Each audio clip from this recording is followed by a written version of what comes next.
Hello friends. आज हम macro economics के अंदर इन्वेस्टमेंट करेंगे, जिसके अंदर मैं आपको बताऊंगी कि इन्वेस्टमेंट का अर्थ क्या होता है। देखो, जो आम भाषा है उसके अंदर जो निवेश, इन्वेस्टमेंट को निवेश कहते हैं। निवेश का अर्थ ये होता है कि हम भांति भांति के शेयर या स्टॉक्स जो है उसको परचेज करते हैं, तो इसको हम आम भाषा के अंदर इन्वेस्टमेंट कह लेते हैं। बट जो केन्स है उसके मुताबिक ये है कि जो इन्वेस्टमेंट है एक स्पेशल अर्थ है इसका। और जो मतलब दो तरह से हम इन्वेस्टमेंट कर सकते हैं। एक फाइनेंशियल इन्वेस्टमेंट होती है जिसके अंदर क्या होता है कि हम शेयर या कंपनी के स्टॉक्स परचेज करते हैं, या हम पुरानी कंपनी भी परचेज कर सकते हैं। इससे क्या होता है कि जो इकोनॉमी के अंदर जो एसेट्स होते हैं उनमें कोई इजाफा नहीं होता। तो उसका ये मानना है कि ये फाइनेंशियल इन्वेस्टमेंट जो है ये कोई प्रोडक्टिव कैपेसिटी जनरेट नहीं करती। कोई जो इकोनॉमी के अंदर जो एसेट है उसके अंदर कोई इंक्रीमेंट नहीं होता। तो रियल एसेट जो होती है, जिसके अंदर क्या होता है कि हम न्यू फैक्ट्री लगाते हैं या कोई नया यूनिट खोलते हैं। और देखो, जो रियल इन्वेस्टमेंट होती है, नेचुरली यहाँ पे हम न्यू फैक्ट्री या नया एंटरप्राइज सेटअप करते हैं।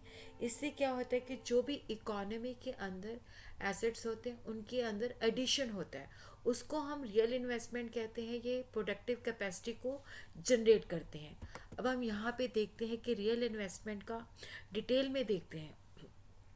देखो, जो रियल निवेश है उसको हम कह देते हैं कि जो भी हमारे पास एसेट्स हैं उनके अंदर जो वृद्धि होती है, जो एडिशन होती है, और जिसकी वजह से क्या होता है कि नेचुरली प्रोडक्टिव कैपेसिटी इंक्रीज होती है, जिसकी वजह से हमें और एम्प्लॉयमेंट जनरेट होती है। रियल इन्वेस्टमेंट का मतलब होता है addition made to the existing capital asset. Existing का मतलब है कि जो हमारे पास ऑलरेडी है उसके अंदर इंक्रीज होता है, और जिसकी वजह से क्या होता है कि उत्पादकता बढ़ती है, और जिसकी वजह से रोज़गार बढ़ता है। और यहाँ पे देखो, जब रियल इन्वेस्टमेंट होती है, क्योंकि एडिशन होती है एसेट के अंदर, तो ये रियल कैपिटल फॉर्मेशन का होता है कि यहाँ पे एसेट के अंदर इंक्रीज होती है। और जब भी हम रियल इन्वेस्टमेंट की बात करते हैं तो देखो, यहाँ तो न्यू मशीन्स बनती हैं, ना कैपिटल इक्विपमेंट बनता है, या न्यू बिल्डिंग्स बनती हैं, न्यू ब्रिजेस बनती हैं, या हमारे पास जो स्टॉक होता है उसके अंदर इजाफा होता है।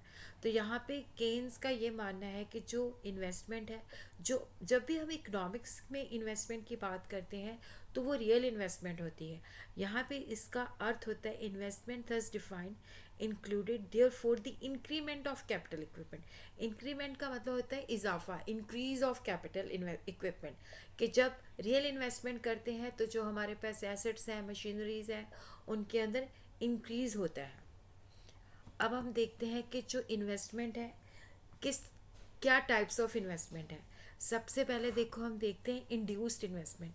इंड्यूस का मतलब होता है कि किसी से प्रभावित होकर हम इन्वेस्टमेंट करते हैं।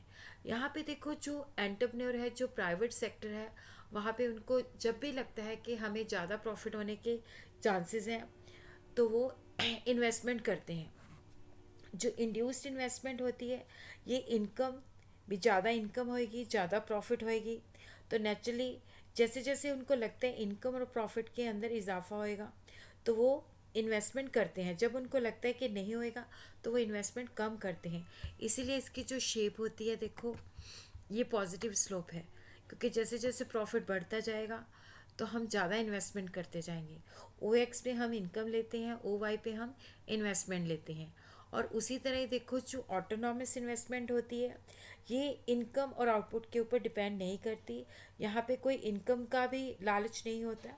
यहाँ पे बेसिकली ये जो इन्वेस्टमेंट है ये ज़्यादातर गवर्नमेंट करती है।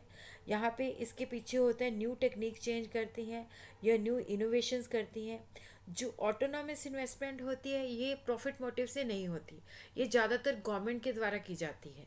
और यहाँ पे मतलब ये ज़रूरी होती है कि हमने इतनी ऑटोनॉमस इन्वेस्टमेंट करनी है। इंड्यूस इन्वेस्टमेंट जो होती है, यहाँ पे प्रॉफिट का लालच होता है कि इनकम इंक्रीज होगी।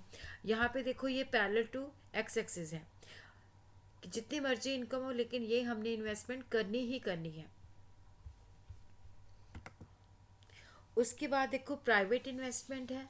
देखो, प्राइवेट इन्वेस्टमेंट होता है कि जो लोग करते हैं, सरकार ने यहाँ पे जो लोग करते हैं, यहाँ पे देखो वो इसी मंशा से करते हैं कि उनके प्रॉफिट के अंदर यहाँ पे जो ऑब्जेक्टिव होता है टू अर्न द प्रॉफिट होता है।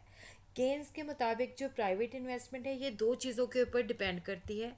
Marginal efficiency of capital. Marginal efficiency of capital का मतलब होता है कि जब भी हम 1 रुपया इन्वेस्ट करते हैं तो उससे हमें कितना प्रॉफिट मिलता है। और सेकंड चीज़ जो है रेट ऑफ इंटरेस्ट। देखो जब भी जो प्राइवेट इन्वेस्टर है या प्राइवेट पर्सन है या प्राइवेट सेक्टर है, जब भी वो इन्वेस्टमेंट करता है तो हमेशा मार्जिनल एफिशिएंसी ऑफ कैपिटल, जिसको हम रिटर्न एक्सपेक्टेड रिटर्न भी कह सकते हैं, उसको रेट ऑफ इंटरेस्ट के साथ कंपेयर करता है। अगर प्रॉफिट रेट ऑफ इंटरेस्ट से ज़्यादा है, रेट ऑफ इंटरेस्ट यहाँ पे कॉस्ट है कि जितने पे हमने बोरोइंग की है, अगर वो उससे ज़्यादा है तो वो इन्वेस्टमेंट करता है। और ये जो प्राइवेट इन्वेस्टमेंट होती है ये इंड्यूस्ड इन्वेस्टमेंट होती है, क्योंकि यहाँ पे जो हमारा उद्देश्य होता है टू अर्न द प्रॉफिट होता है।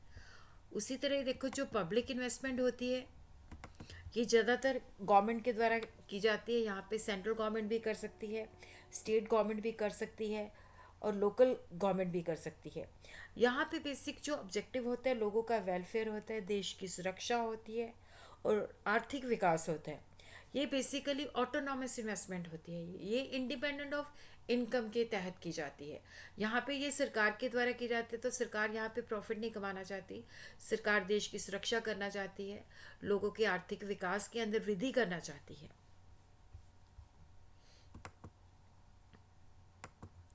उसके बाद नेक्स्ट है gross investment and net investment. देखो जो ग्रॉस इन्वेस्टमेंट होती है, जब भी हम कैपिटल गुड्स के अंदर जो टोटल खर्चा करते हैं उसको हम ग्रॉस इन्वेस्टमेंट करते हैं। इसके अंदर दो तरह की इन्वेस्टमेंट आ जाती है, एक नेट इन्वेस्टमेंट आ जाती है, एक रिप्लेसमेंट इन्वेस्टमेंट आ जाती है।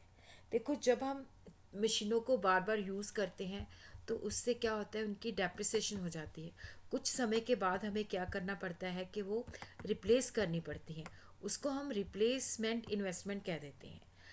नेट इन्वेस्ट जैसे मान लो हमारे पास एक मशीनरी है, अब वो एजड हो गई है तो हम उसकी जगह पे न्यू मशीनरी लेके आते हैं, तो ये यहाँ पे हमारी रिप्लेसमेंट इन्वेस्टमेंट है। पहले देखो हमारे पास 1 मशीन थी, अब हमने रिप्लेस कर दी तो भी हमारे पास 1 मशीन है, बट अगर हम 2 और मशीन लेके आते हैं तो वो नेट इन्वेस्टमेंट हो जाएंगी 2 और रिप्लेसमेंट इन्वेस्टमेंट हो जाएगी 1। देखो जो ग्रॉस इन्वेस्टमेंट है that is equal to net investment, और प्लस रिप्लेसमेंट इन्वेस्टमेंट वो होती है जो हमने पुरानी मशीनरी को चेंज किया है। और उसी तरह ही देखो जो नेट इन्वेस्टमेंट होती है, यहाँ पे क्या होता है कि जो हमारे पास पहले स्टॉक था इन्वेस्ट एसेट्स का, उसके अंदर जो इजाफा होता है उसको हम नेट इन्वेस्टमेंट कहते हैं। जैसे यहाँ पे देखो हमारे पास टोटल 3 मशीनें आ गई और 3 मशीनों के अंदर क्या एक क्या है, रिप्लेस इन्वेस्टमेंट है, तो यहाँ पे नेट इन्वेस्टमेंट हो जाएगी 2। तो नेट इन्वेस्टमेंट का अर्थ होता है gross investment minus replacement investment. उसके बाद नेक्स्ट है इंटेंडेड एक्स एंटे या प्लान्ड इन्वेस्टमेंट, या इसको हम कह देते हैं कि जो इन्वेस्टर है वो अपनी इच्छा से करता है। देखो यहाँ पे जो इस तरह की इन्वेस्टमेंट है वो एक योजना के तहत करता है, उसके कई उद्देश्य हो सकते हैं। जब उसको लगता है डिमांड बढ़ रही है तो वो इन्वेस्टमेंट करता है ताकि प्रॉफिट कमा सके। ऐसा भी हो सकता है कि अपनी कॉस्ट को वो कम करना चाहता है। ऐसा भी हो सकता है कि गवर्नमेंट जो है इन्वेस्टमेंट करती है ताकि एम्प्लॉयमेंट जनरेट कर सके। अनइंटेंडेड या अनप्लान्ड या एक्सपोज जो होती है ये अपनी इच्छा से नहीं होती, ऐच्छिक होती है। यहाँ पे क्या होता है कि जैसे कई बार देखो डिमांड गिर जाती है तो एंटरप्रेन्योर के पास बहुत सारा स्टॉक इकट्ठा हो जाता है, और नेचुरली ये जो स्टॉक इकट्ठा होता है उनकी प्लानिंग के मुताबिक नहीं होता, तो इसको हम कह देते हैं एक्सपोज्ड इन्वेस्टमेंट। उसी तरह ही हम आगे देखते हैं प्रोपेंसिटी टू इन्वेस्ट। देखो प्रोपेंसिटी टू इन्वेस्ट होता है कि क्या प्रवृत्ति है, इनकम का कितना हिस्सा जो है हम इन्वेस्टमेंट पे करते हैं। इसको हम एवरेज प्रोपेंसिटी टू इन्वेस्ट भी कह देते हैं। मान लो मेरी इनकम 100 रुपये की है, उसमें से मैं 40 रुपीज़ इन्वेस्ट करती हूँ।